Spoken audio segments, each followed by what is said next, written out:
Guys ভাই এই ভিডিওটা আপনি দেখে একটা কাজ করেন, ফোনটা 11,000 টাকা রাখেন। আরে ওরা কি কোনো অফিসিয়াল লোক না? মোবাইলটা যেই দামে কেনা ওরা জানলো কেমনে? এবার এই কার বস, কাছে যাবে দেখা যাক। এবার কি বস করবে? ওই যে দুইটা কাস্টমার দেখতেছেন না, আমার তো মনে হয় ওরা যেন তেন লোক না, মনে হইতেছে কোম্পানির লোক, অফিসিয়াল লোক। নাইলে কেমনে হ্যাঁ কেনা দামে ডাইরেক্ট কোবদা দিল। 11,000 টাকা কইতেছে, 11,000 টাকা তো কেনা দাম। এখন কি করবো, দিমু এই বেটা একদিন যাবত মার্কেটে আসছিস, তোরে হিগাই দিতে হইব হন।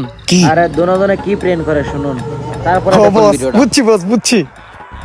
ভাইয়া আপনারা তো মনে হয় অফিসিয়াল লোক, একদম জেনুইন দামটা কয়ে দিয়েছেন। দিতে খুব কষ্ট হইতাছে, বসে বললো যে দিয়ে দেওয়ার জন্য, এই কারণে দিতেছি। ভাইয়া আপনার মোবাইলটা তো খুব সুন্দর একটা মোবাইল, এটা তো কভার ছাড়া চালানো যাবে না, এটা কভার দিয়ে সবসময় চালাইতে হবে, বুঝছেন ভাই? আর হয়েছে কি, ব্যাপারটা হয়েছে কি, আমাদের এখানে কিন্তু আরো অনেক ফোন আছে, দেখেন এই যে এই ফোনটা দেখতে পারেন, ওই পাশে আরো কত ফোন আছে, ওইটা দেখতে পারেন।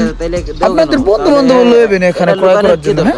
আচ্ছা সুন্দর একটা কভার দিয়ে আমি, হ্যাঁ কি সিস্টেমটা এই যে ভাইয়া, এই কভারটা কিন্তু এই ফোনের সাথে সেই যাবে। নেক্সট পার্ট দেখতে হলে